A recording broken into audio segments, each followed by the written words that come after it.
Emmett seized a moment of respite from his anxiety about his and Josh's wedding, only a few days away.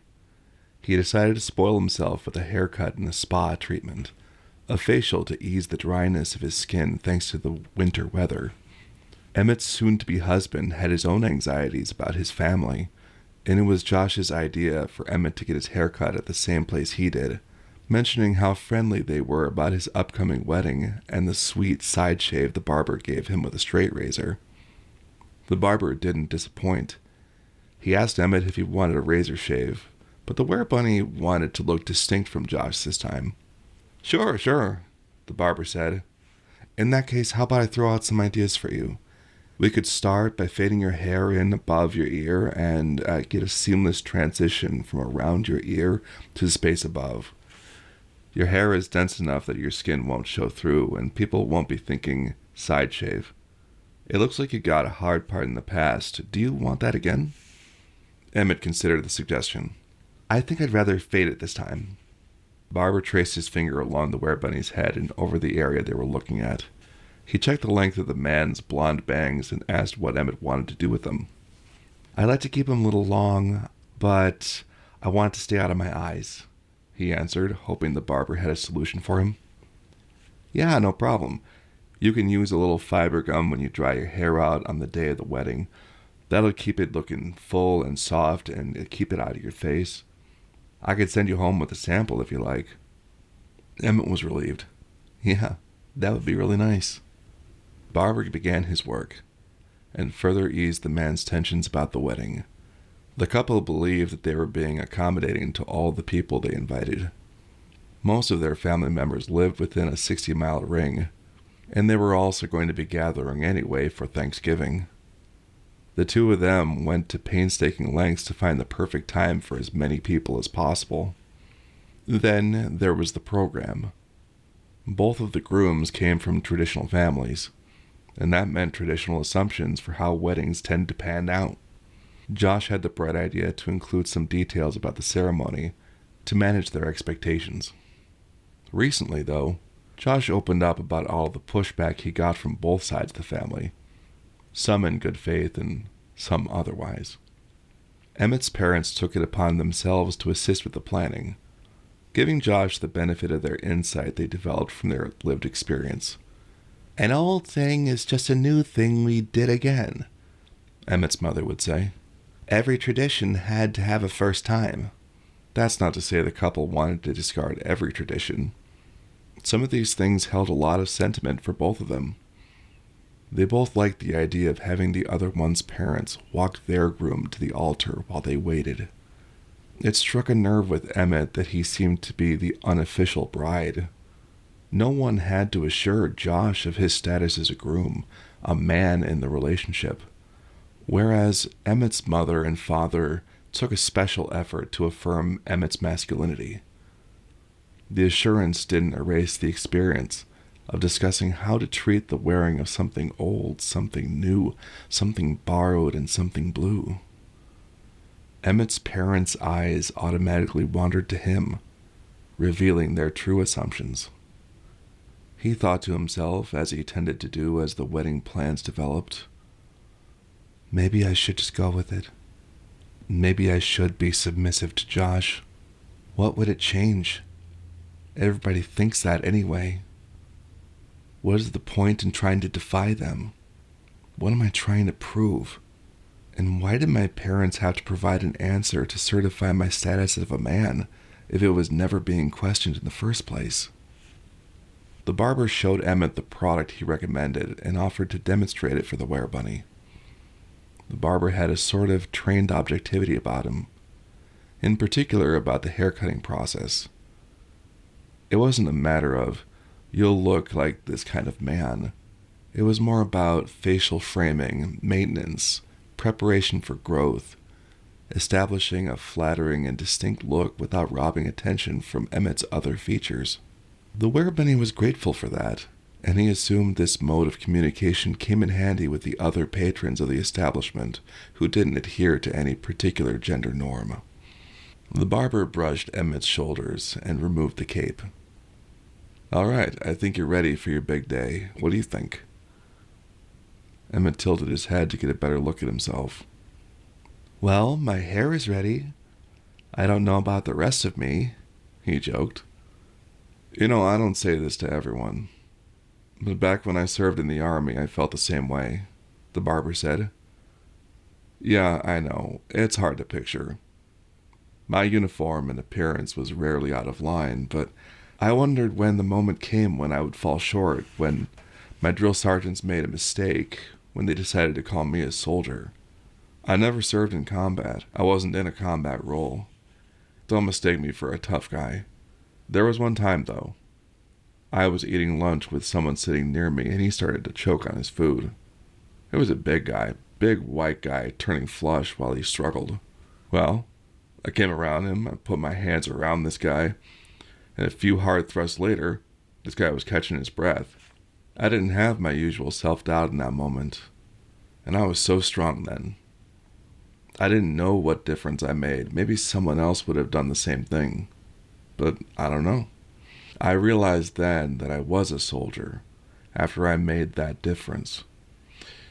And I think when the moment comes for you, you will be so strong, and you'll wonder where that doubt ever came from.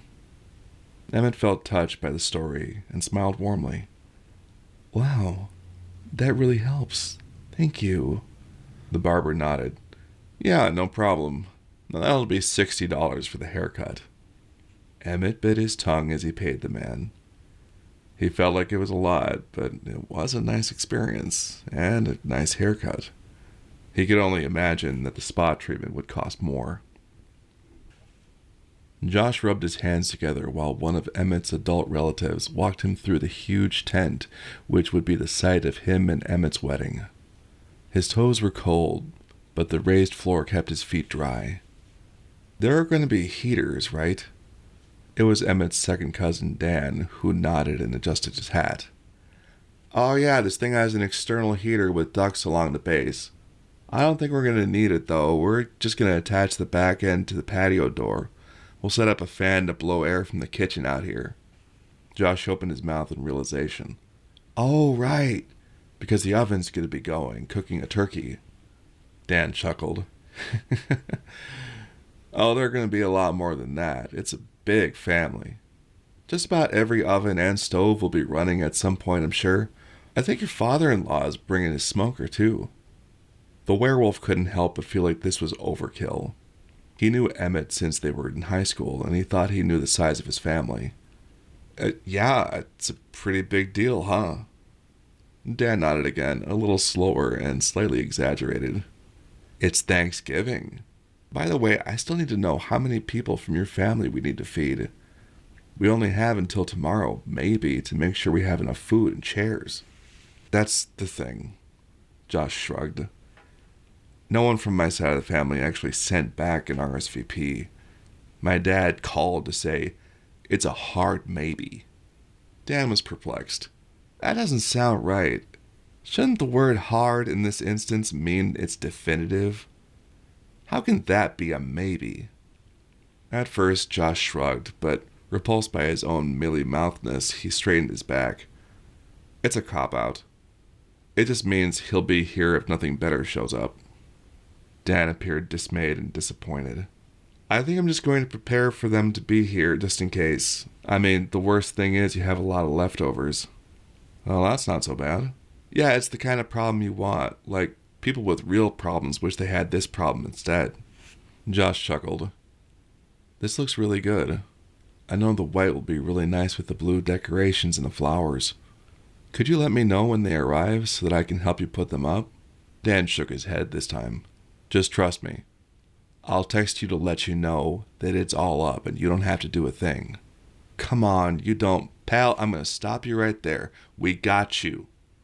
My gift to you, and you're not going to say no. All right, if you insist. That's right, Dan flexed. We're family now, and that means you're going to take it. He grinned and shook his head, chuckling. No, but really, we will set everything up. It's not just because we want to do it for you, but the wife really stresses on Thanksgiving. Oh, Josh realized. Yeah, no, I totally understand. Right, she's got this idea of what her day's going to be like, and she's prepared for it. And if anything changes, it's a whole thing. Yeah, it's like that sometimes, Josh started. Do you mind if I have a moment alone to just take some notes? I just thought of something I wanted to put in my vows, and I want to write them down before I forget them. Yeah, sure, just close the tent before you leave. Josh smiled while Dan left him be. The werewolf knelt down and opened his backpack, retrieving an object from it. He turned and looked to the wooden platform Emmett, the officiant, and he would be standing on. There was already a big cloth draped over it. Josh lifted the cloth and concealed the object from his bag in there. He took his bag and left, of course, closing the tent behind him. Emmett woke up alone in his bedroom at his parents' place. Rays of morning twilight shone through his window. He checked his phone and he saw that his alarm would go off in another 40 minutes. He was still in his bunny form, and his little dog Rocky was curled up at his feet. The Werebunny got up and stretched out. He yawned and left his room, knowing his folks woke up earlier than he did. I hope there's coffee, he said as he walked to the bathroom. The dog ran downstairs to greet the other humans. Emmett was still in his pajamas when he walked downstairs into the open room, seeing his folks. His mom and dad saw him and gave him the usual good morning. Honey, his mom stood up. Are you going to the wedding like that? She gestured to his entire figure. Her son knew that she was asking if he was going to be in his rabbit form, but he responded with, Of course not, Mom. I'll be wearing a tux. Something on the counter caught his eye. It was a bag of coffee beans, already opened and halfway empty. Emmett didn't see any coffee ready-made, so he set about brewing. No, Mom, I'm going to be in human form. Can I make you guys some coffee? From the living room, his father called out, Is the coffee maker clean? Emmett uses the French press. Is that clean? Yeah, he cleaned it out the last time he was over and made coffee. She turned to her son. If you don't mind, we'd love a cup. Kiddo, you know, it is your wedding. It's the only one you're going to get. If you'd rather get married and have pictures like this, you have to know your father and I, we support you. Thanks, Mom. But I don't think I'm ready to have that conversation with everyone in the family. I want them to recognize me. I know it's already not easy for a lot of them. Son, I'm okay either way. I can understand where you're coming from. I just hope you didn't think you'd have to suffer to make everyone else happy. Today is your day, and you are allowed to come as you are. Dad, is that a Nirvana reference? The man nodded.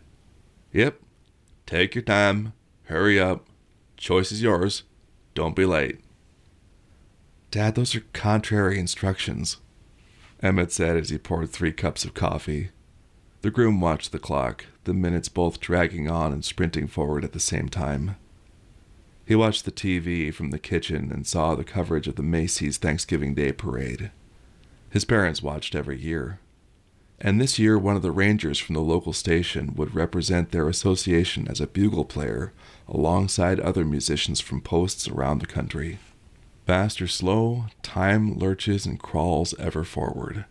Emmett had to become human. He told his folks he'd be getting ready and went back upstairs, telling his clingy dog not to follow. He couldn't have that little thing shedding on the suit. He went to the upstairs bathroom mirror and went through the trained process of shifting back into his human form. He closed his eyes and tried to focus. He could tell he was shifting back into his human form when his heart started to pound from the full dose of anxiety he had about the day. He saw his face briefly before he doubled over and dry heaved into the sink. He groaned and stood back up. Oh my gosh, I didn't know how nervous I was. He splashed water on his face, shaved, brushed his teeth, and styled his hair. He looked at himself afterwards, appraising himself a little too harshly until he felt something leaning against his leg. He looked down and saw Rocky looking at him adorably. He wagged his tail excitedly, which put a smile on Emmett's face. "Come on, Rocky, what are you doing?" The man went to his bedroom to change. "I really wish I wasn't so anxious. I don't need this." He dressed, which took a little longer than he thought it would. After all, he didn't wear a tux very often. Actually, he can't remember the last time he did. He had no idea what he would look like. When he was finished, he checked his bedroom mirror. "Oh my! All right, I get it." He admired himself in the suit and brilliant haircut. "Forget what I said before. I hope Josh doesn't feel too bad that I'm clearly the cute one." He sighed and went back downstairs to leave with his parents. There were many cars in the street near Dan's house.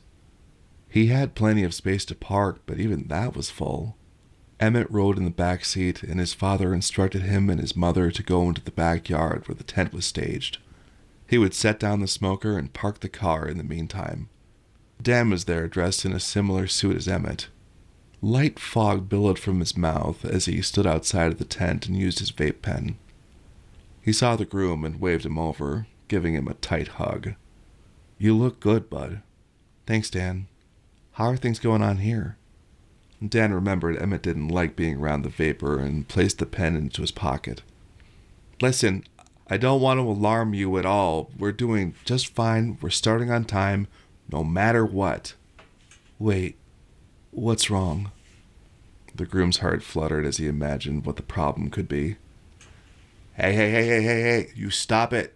Everything is fine. Everyone from our side of the family is here. They can't wait to see you." "It's Josh's family, isn't it?" Dan put his hands on Emmett's shoulders. "Josh said he's got this covered. He's not letting me do anything about it. That's going to have to be his business because he was really adamant about that. There's still a few minutes, but..." He sighed and shook his head. "Just try not to be too disappointed, okay? You did everything you could. Hey, look at me. Look at me. Who's ready to get married? Who's ready to get married?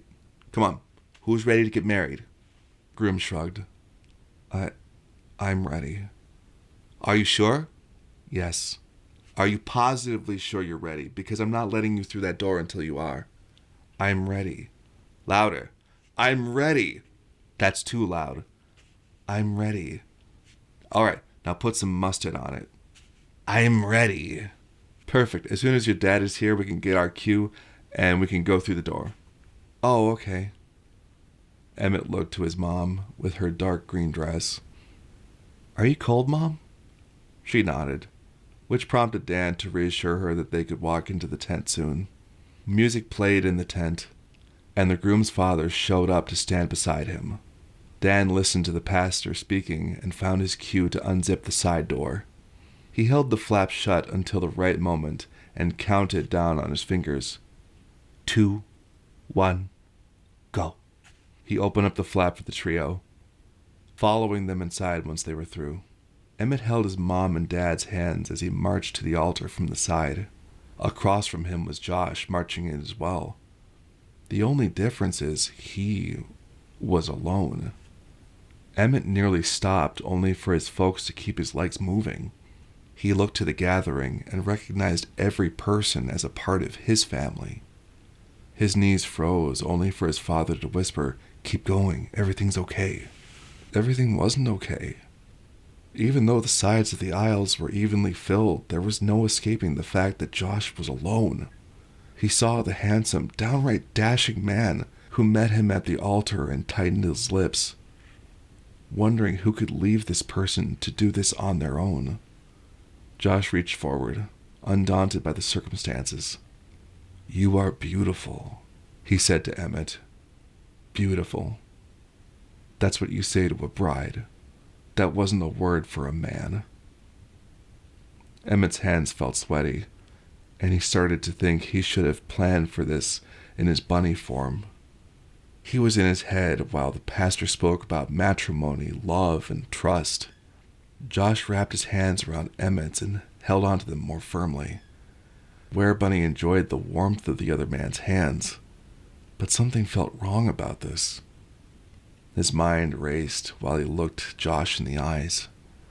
He thought, he's establishing his dominance over me. I should have come to these terms already. He doesn't see me as a man. He sees me as a caregiver, and he expects me to submit to him. I can't deny it any longer. He's always been the man. And I have always been his weaker companion in need of protection from the world. The vows came, and Josh started, pulling out a piece of paper he prepared from his breast pocket. Emmett, my friend above all friends, my inspiration, my lifetime companion. You are my image of strength and stability. You make me feel safe and protected. These words shocked the other groom. What? You grasp your hands and keep me sheltered like an impenetrable wall around a candle's flame, so safe from the cold wind that I don't as much as flicker. You make me aspire to be the kind of person worthy of your security. In you I have no fear, only trust. In you I find providence. You are the hardened bulwark of my vessel in life, which I cannot traverse without. The longer Josh went on, the more Emmett realized how very wrong he was about how Josh viewed him. Oh my God, he thought to himself. He sees me the same way I see him. Josh paused as he struggled to finish. Emmett's mom came around and laid a hand on his shoulder. You're doing good, kiddo. You can do this. You tell him. Josh folded the paper again and put up a finger to tell everyone he wasn't done. He stepped down from the platform and reached for the object hidden underneath it. Emmett grasped when he saw what it was. It was the rope toy Emmett provided Josh with years ago in an attempt to make the werewolf's full moon shift more pleasant. This is how I see us. We are bound. Even through the weathering of the scrapes, scratches, and tears our lives might throw at us, we are nonetheless bound. It is my deepest aspiration to complete you as you complete me. It was now time for Emmett to say his vows, which he did not write down. Josh, only in your eyes am I truly seen. Only in your hands am I truly held. You prove time and time again that my trust in you is well placed. I wish I could say that I'm wise to be with you, but I'm just lucky. On this day of thankfulness, I am grateful for every moment I have to show you the kindness, compassion, and strength that you show me. The Werebunny chuckled. I didn't know your vows would be so much cooler than mine. I didn't bring anything. He composed himself. Better words still would not suffice to describe my longing when you're away, my relief when you return, and the joy of being in your presence. If you're ever choking on your food, I will have the strength to give you the Heimlich maneuver. Okay. That's good to know. Josh smiled awkwardly. I mean, when times call for us to be strong, I am confident we will rise to the occasion together. Emmett finished. The time came for the two of them to confirm their relationship. Josh's I do came clear and respectable. Emmett was so impressed that he nearly flubbed. I do, he said when it was time. He heard a whisper in his ear from Dan. A little louder, please. I do. Good, now put a little mustard on it. Shh. By the authority vested in me by God and his representatives, I certify the marriage of these grooms to each other. It was clear the pastor was more accustomed to saying man and wife. Let everyone in attendance receive the new couple in matrimony. This was their cue to walk down the aisle together. The flowers and decorations were so well assembled and placed that both grooms forgot they were in a massive tent until now. The two of them held each other's hands. And since that wasn't enough, they reached their outside hands in to hold their arms too. Music played them out, and they could hear sniffing from the congregation. "I'm sorry your family didn't make it." "It's okay. I volunteered to be in charge of the guest list because I expected this. You would have lost your mind." "Yeah, you're right about that one. I hope you don't mind having Thanksgiving with my family." "No, I don't mind at all. I just have one question." "Yeah?" "Is your dad making ribs?" "Yeah, my dad's making ribs. How's that sound?" "Absolutely delightful. Now, I don't know about you, but I think a pumpkin pie is just as fine as a wedding cake."